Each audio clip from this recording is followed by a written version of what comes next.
Ladies and gentlemen, this is Ross. We're laying down some commentary over the semifinals from the Community Tournament Volume 2. Leave a comment, like, and subscribe, and we'll keep the Reign of Titans content flowing. Woo! After a true barn burner here, we've got Azu versus Skog for the semifinals here, Jen. It's tied at 1-1. This is the tiebreaker game. Reign of Titans Community Tournament Volume 2.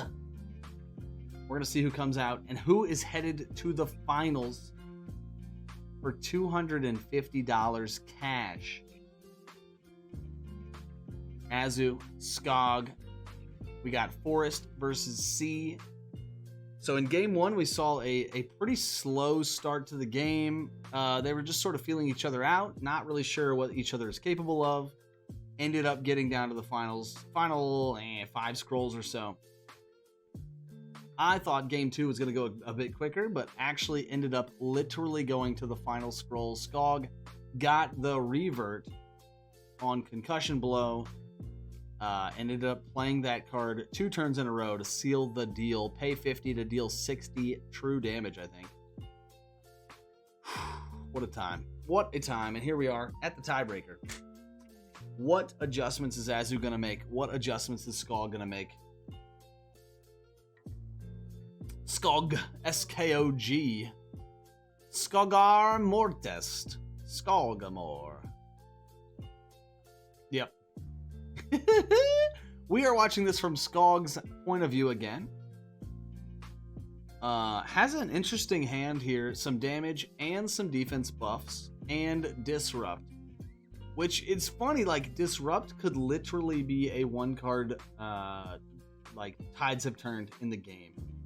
If you dodge like 100 attack, 90 mana card or something, Disrupt has paid for itself twice over. But other times you can whiff it, and Disrupt does literally nothing. You paid 40 for literally nothing. Again, here's the Disrupt card. So we have Regeneration. Gonna take that back because he's not gonna regain. Oh my god, the double Disrupt turn. Both players play Disrupt, which says negate the next attack this turn by your opponent. So neither one of them played any attacks after that, and so Disrupt for both players just did nothing except for cost 40 mana. So Speed of Currents, Harvest. You gain 40 mana back per turn. So it was one wasted turn entirely for both players, but they gained it back, I suppose. Resistance check. This might be the beginning of the wall building forest strategy of just get as much defense as possible, and that way you can use that defense to either soak up hits or deal damage using those defense multiplier damage cards that are signature to the Forest Titans. Concussion Blow. This is the card of the match last round. Damage using defense. This is what we were just talking about. Use defense as your multiplier. Pay 50 to deal 60 with a multiplier. And then it has an 80% chance of returning to your deck. The card heard around the world in the second match. Scroll return to the deck. There it is. It did its thing again. Blessing of Aegis, again, is going to say that all damage in the next turn, damage for all scrolls will be calculated using defense next turn. So maybe he's, okay, didn't play it here, hoping to get even higher defense than 45. There's the plus 60. Maybe that was like the bubble card or whatever, or mana chest. I think it was plus 60 health. Here's Iron Punch.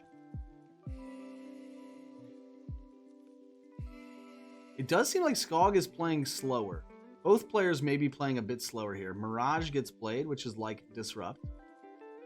And no cards were played after that, so Mirage also a swing and a miss. Here comes Forest Creature. No. Charge Punch will be played. Okay, Charge Punch will not be played. All right, here we go. Blessing of Aegis. Now, this is interesting, because I imagine what Skog is thinking is, first, I don't want to have this scroll as one of my last 4 scrolls.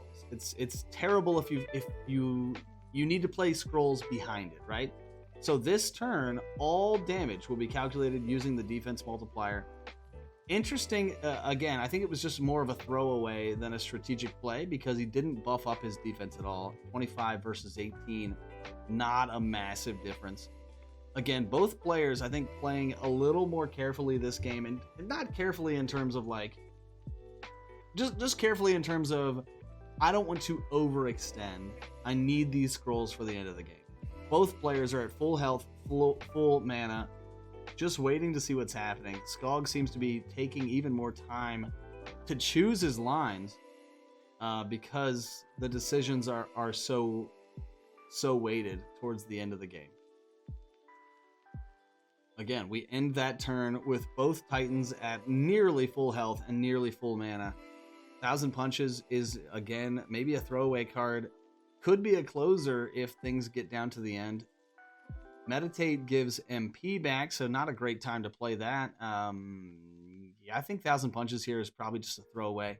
I don't think either one of them is trying to end the game at this point. Having over 300 health for both Titans, I just don't see either one of them being like, oh, if I just push now, I'll end it before, final 5 scrolls. Whacking Therapy is, coming down again. It's just not a scroll that I think Skog wants to end the game with. But also put a little bit of pressure on Azu. Azu gains more health again there right before taking that Whacking Therapy damage. Right back to where they were, to start the turn. 343 to 384. Meditate not helpful at all here unless we spend some mana. Force of Nature comes down for 45. But again, neither player, as you can see, they're both sort of depleting their scroll pile at the same time. We have 3 in the hand and 8 in their deck, and 2 in their hand and 9 in the deck. So, fundamentally the same amount of scrolls to be played. They're both playing 1, maybe 2 scrolls per turn because they know that more importantly than eliminating their opponent's health total, it's just make it to the end game and hope you have a better end hand. 50 defense for Skog, 40 magic for Azu. 61 damage. So again, they're both in that yellow range, but still at over halfway of their health. 4 and 7, 4 and 6 is the scroll count, which is potentially more important than the health totals right now. Meditate gonna be over drawing mana, but now with that heavy smash, gonna take him back. No, decides not to. Says the mana will be more important later, which I tend to agree with. Again, I don't think if you don't have an immediate plan for those 60 MP, I think just waiting is fine. Timber, pure damage card, but nothing fancy. Meditate is going to be played this turn, so next turn Skog will be up to approximately full mana with way more scrolls than Azu. Azu gets 1 back there, 1 in the hand, 5 in the deck. Skog has 2 in the hand, 7 in the deck. Oh my. So here's the difference. Half health for both players. However, full mana bar for Skog. How is he going to spend it? Spiked Armor is going to deal damage and gain defense. Oh my, still slow playing. Not ready to put on the thrusters yet, but is it going to be... oh my god, is it going to be too late? Does Azu have 4 banger damage scrolls in hand? Oh my. So much mana here for Skog. All he has to do is sit tight. He knows that Azu has to make a move here. 4 scrolls in the lineup for Skog. Whack comes out, 45 damage. Again, that 35 defense stat for Skog is just paying dividends. Concussion, oh my god, concussion blow back to the deck again for Skog. 115 damage. Again, the mana totals tell the difference here. Concussion blow, card of the game again. Oh my god, no way. Iron Maiden comes down, which is a defense plus damage card. What does Azu have in his last 5? That's the question we are asking at this point. Concussion blow comes down. It's not going to deal 95. It does deal 67. Iron Maiden comes out, deals 43 more. That's it? What did Azu play? Oh my god, I missed it. It doesn't even matter. Skog takes it 2-1 in the semis over Azu. Ended the game with 60 defense. 4 scrolls. God, what a time.